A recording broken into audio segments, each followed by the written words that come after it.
Good morning 7th class. हमने जो अपना फर्स्ट चैप्टर एसएसटी का स्टार्ट किया था व्हेन वेयर एंड हाउ, इसका आज हम जो है थर्ड पार्ट पढ़ेंगे। ठीक है, इससे पहले आपको मैंने importance of the medieval period के बारे में बताया था। ठीक है, आज हम इसका नेक्स्ट टॉपिक स्टार्ट करेंगे, historical resources.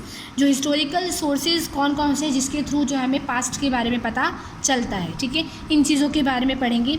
Today we are in the 21st century. आज जब हम किस सेंचुरी में लिव करते हैं, 21st सेंचुरी में। We have no personal knowledge of what happened centuries ago. ठीक है, हमारे पास कोई जो है व्यक्तिगत ज्ञान या जो है हमें पर्सनली पता नहीं कि पहले के टाइम में क्या हुआ था। ठीक है, we get information from different sources. हमें जो है इन्फॉर्मेशन कहाँ से मिलती है, क्योंकि इतने पुराने समय में ना हम थे और ना ही कोई और, तो फिर हमें कैसे पता चलेगा कि पास्ट में जो है क्या घटित हुआ। ठीक है, तो इसके लिए जो है हम अलग अलग सोर्सेज का, अलग अलग साधनों का यूज़ करते हैं। तो किन चीज़ों के थ्रू हमें पास्ट की इन्फॉर्मेशन मिलती है, उसके बारे में आपका ये नेक्स्ट टॉपिक है। ठीक है, लाइक द एंशिएंट पीरियड और the medieval period came into light from two main sources. जो मेडिवल पीरियड है या एंशिएंट पीरियड है, किसी भी हिस्टोरिकल चीज़ के बारे में हमें जो है पता कब चलता है, दो सोर्सेज के थ्रू पता चलता है।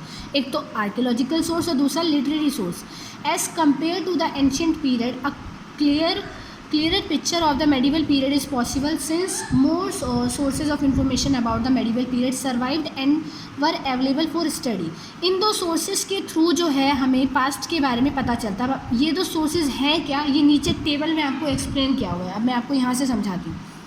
Sources of information about the medieval period. अब देखो, इन दो सोर्सेज के थ्रू जो है हमें मेडिवल पीरियड पास्ट की किसी भी घटना के बारे में पता चलता है। अब आर्कियोलॉजिकल सोर्सेज क्या होते हैं? जो आर्कियोलॉजिस्ट होते हैं, जो पुरातत्वविद होते हैं, इनका काम क्या होता है, पुराने टाइम में जो भी घटना घटी है उसकी खोजबीन करना। ठीक है, तो ये लोग जो है बहुत रिसर्च करके जो है कितनी बार जो है ज़मीन के नीचे जो है ये डिग करके खोद के जो है बहुत पुरानी घटनाओं, पुरानी समय की जो है जो पॉटरीज होती हैं या दूसरे जो एविडेंस होते हैं उसको ढूंढते हैं, सर्च करते हैं। ठीक है, आर्कियोलॉजिकल होते हैं, आर्कियोलॉजिस्ट जो होते हैं वो आर्कियोलॉजिकल सोर्सेज को खोजते हैं। और इन सोर्सेज में क्या क्या चीज़ें आती हैं? एंशिएंट बिल्डिंग्स, वो मॉन्यूमेंट, वो इमारतें जो कि पुराने समय में बनी थी या बहुत पहले बनी थी। ठीक है, इंस्क्रिप्शंस जो है मिट्टी पे या क्ले पर जो है जो लिखी हुई चीज़ें मिलती है। किसी भी आपने अगर किसी मॉन्यूमेंट आप गए हो या किसी पुरानी इमारत को आपने देखा हो, जैसे कि दिल्ली में भी है कुतुब मीनार पे जो है एक बहुत बड़ा आयरन का वो है, स्तंभ है। ठीक है, उसमें जो है कुछ इन्फॉर्मेशंस लिखी हुई है, उसमें कुछ जो है लिखा हुआ है, वो जिस लिपि में लिखा हुआ है, जो भी चीज़ इन्फॉर्मेशन लिखी हुई है उस मेटल पर लिखी हुई है, तो उस धातु पर जो वो चीज़ लिखी हुई है ना, इसी को इंस्क्रिप्शन कहते हैं। ठीक है, पुराने जो लोग थे वो अपने मैसेज को फैलाने के लिए मिट्टी जो क्ले होता है उसका यूज़ करते थे, उस पर जो वो इन्फॉर्मेशन को लिख देते थे और उसको सुखाकर जो है उसे सेव करके रखते थे। या फिर जो है इमारतें होती थी उनकी दीवारों पर जो है वो अपने मैसेज को जो है लिखवा देते थे।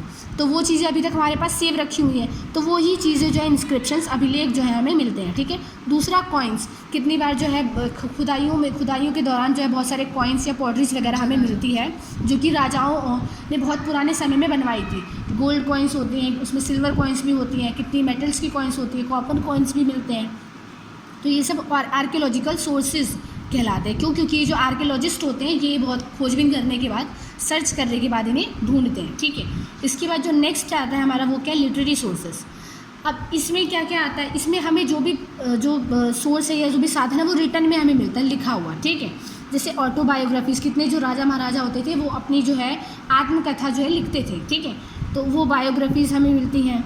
दूसरा chronicles, documents, painting, accounts of travellers, music. हमें जो है इसके अलावा और भी बहुत सारे ऐसे डॉक्यूमेंट्स मिले हैं जो कि या तो फॉरेन ट्रैवलर्स जो कि भारत में आए थे दूसरे देशों से, उन्होंने भी जो है यहाँ पर आने के बाद अपना जो अनुभव है वो किताबों में लिखा। तो उनके जो है अनुभवों से हमें पता चलता है कि जो है प्राचीन भारत या पुराना भारत कैसा था, पुराना जो इंडिया था वो कैसा था। ठीक है, दूसरा जो है बहुत सारे जो किंग्स होते थे वो अपने जो भी वो रूल करते थे, जिस भी प्लेस पर वो रूल करते थे उसका पूरा जो डाटा होता था, ब्यौरा होता था, वो एक कहीं पर लिखवा देते थे एज अ डॉक्यूमेंट। तो वो डॉक्यूमेंट्स भी अभी तक हमारे पास सेवली रखे हुए हैं। तो इनके थ्रू जो है हमें पता चलता है कि पुराने समय में क्या घटित हुआ। ठीक है, क्योंकि उस समय कोई था नहीं, तो हम इन्हीं सोर्सेज का यूज़ करते हैं पुरानी चीज़ों को जानने के लिए।